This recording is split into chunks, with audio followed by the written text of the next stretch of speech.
usually they're much better about providing more tables and more data. So I'm a little disappointed in this particular edition of the report. But I want to kind of get your takes on it, and also just to kind of maybe compare to how it is in your country, or how the recruiting process is in other parts of the world, or even just in your region, right? It might be different within this. You might be within the same country, but see different recruiting practices or different numbers based on your region, right? I mean, here in the U.S., certainly the financial industry is very much still centered in New York. So, you're going to see different practices there, different salary levels, so on and so forth. So, you guys with me on this? We're going to go through it. I'm going to pick out things that jump out at me. If there's things that jump out at you, let me know. But I think this could be interesting to kind of go back and forth on and just see where we're at in terms of the numbers that are presented here. I saw that they do have some data on quants, so that's a little bit more data science related. But we'll see what the report says. Okay, it's actually not as long as I thought it would be. All right, so they're going to give us a little bit of an introduction, which is always good to see some of their rationale. Okay. Yeah, so let's make this interactive right from the start. I'm already seeing a couple things that jump out at me in the introduction. Anybody want to take a guess at that? Here, I'm going to make it bigger for you guys to see it. What do you guys think? A couple things are jumping out at me in the introduction. Abhinav, I see your question. Let's do the questions at the end of this, okay? Let's walk through this exercise together. I think it'll be fun. And then I'll come back to questions, because I'm sure people will have questions on data science, or maybe on the report, or you want to comment on the report. I'll come back to it, Abhinav. So what do you guys think?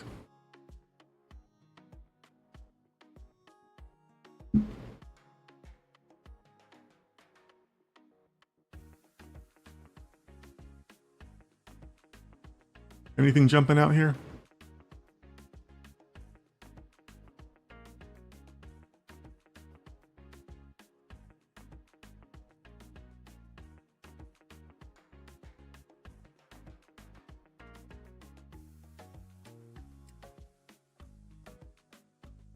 Jumping out here?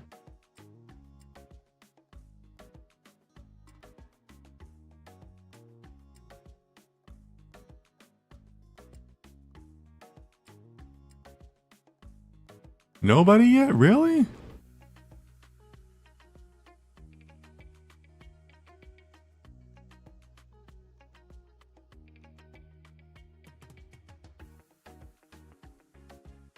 All right, so what's jumping out at me here is, as a researcher, right? We're using our researcher mindset here, right? So what's jumping out at me is that they're giving us our N value, right? They're telling us our sample sizing, right? So our sample sizing, it's it's telling us that we have 3,000 people that they surveyed, and on top of that, they're also giving you the time period, right? And they're telling you that it was over the last 12 months, and this report just came out. So Patrick is saying, is chat broken on YouTube for anyone else?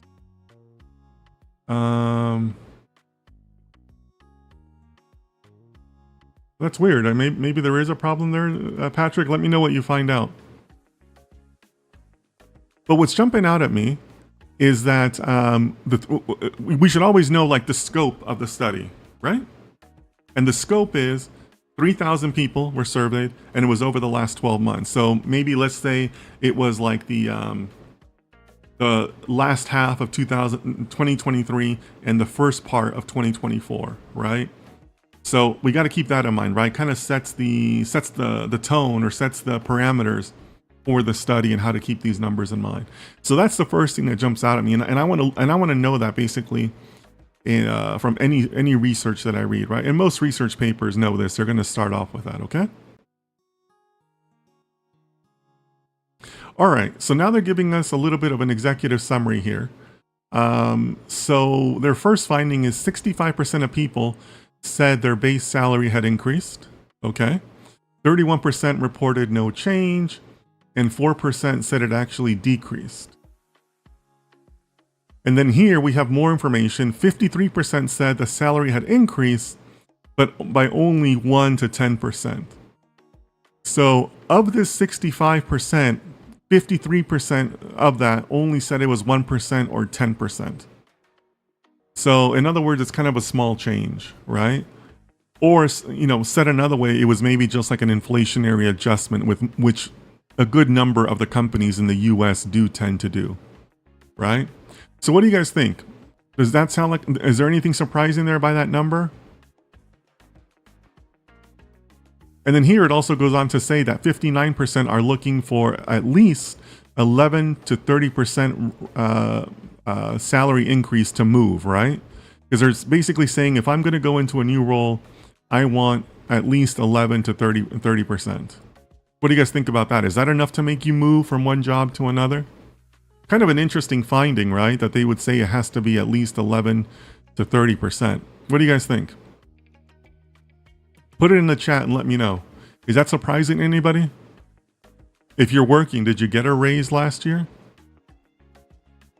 Or maybe you didn't, right? 31% said no change. 31% is actually a pretty high number.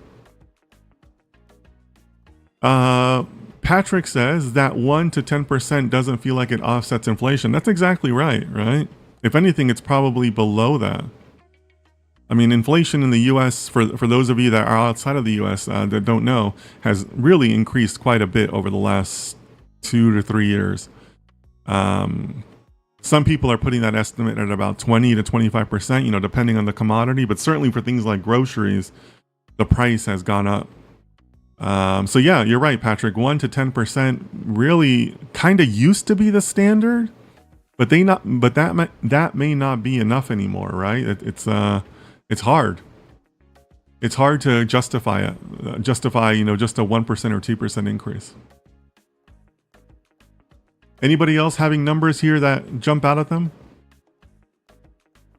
One thing that's coming up in my mind is, does the 31% represent a risk of those are the people that you could be losing, right? Because 31% is a lot, but those people are not just going to sit there and do nothing, right? They might decide to move on, right? You could be alienating the people in that 31%.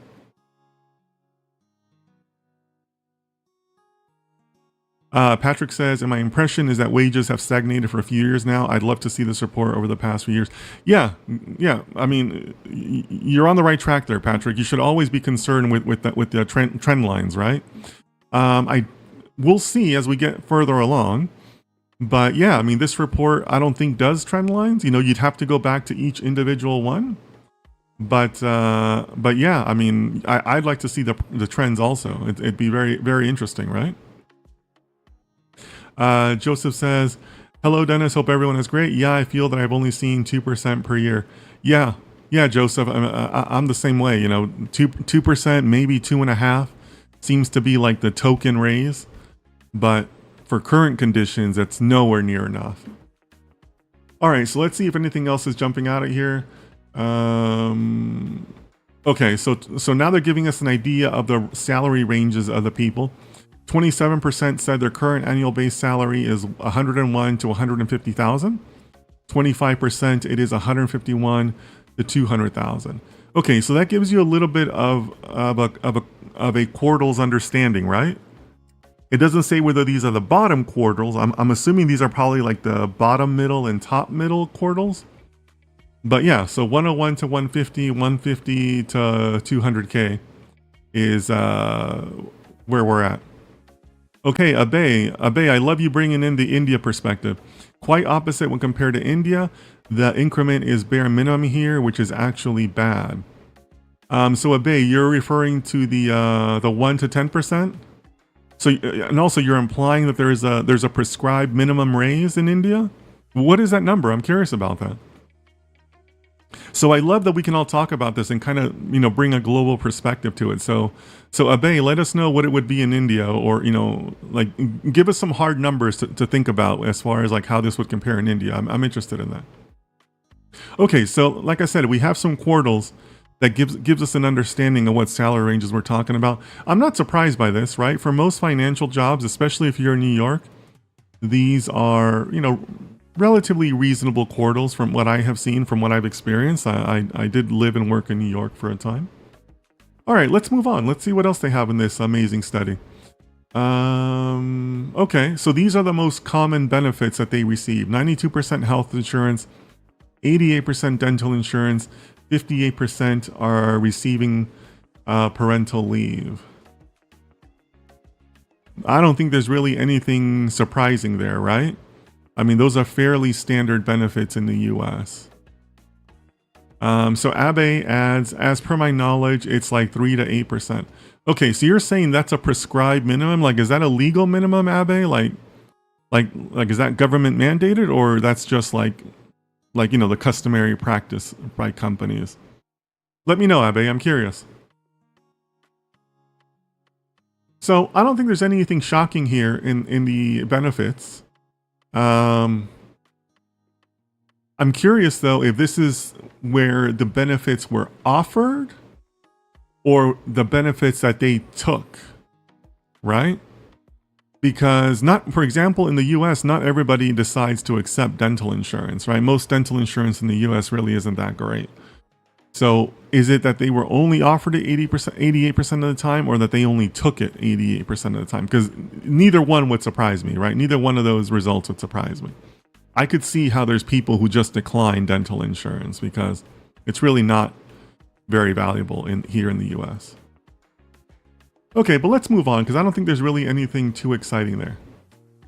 Okay, so coming back to Abe, as per company norms, most of the case. Okay, thanks, Abe. So it sounds like some of the companies in India might be a little bit... Excuse me, everybody. Had a sneeze there. It sounds like some of the companies in India are a little bit more generous. Abhinav adds, yes, there is no government mandate. Okay. So no government mandate for that, but you know, it sounds like companies just do it, give a little bit more raise as a custom. Abe says the taxes are increased recently in India, so even if there's an increment, there's no change in our salary. Yes, taxes. Taxes is definitely something that gets left out of the equation a lot.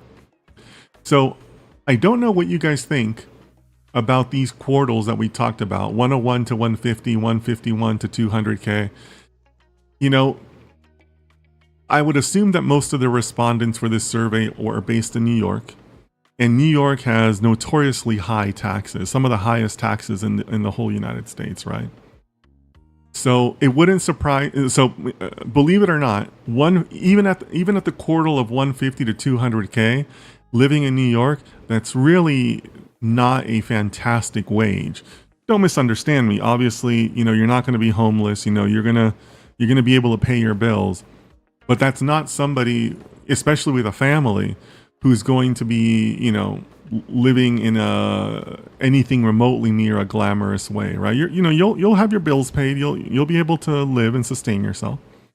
But for example, you're probably not going to be adding too much to your savings. You're probably not going to be taking a lot of extravagant vacations, you know. Not going to be a whole lot left over. Again, especially if you have kids at the end of each month. So taxes is definitely something we should consider in all of these numbers.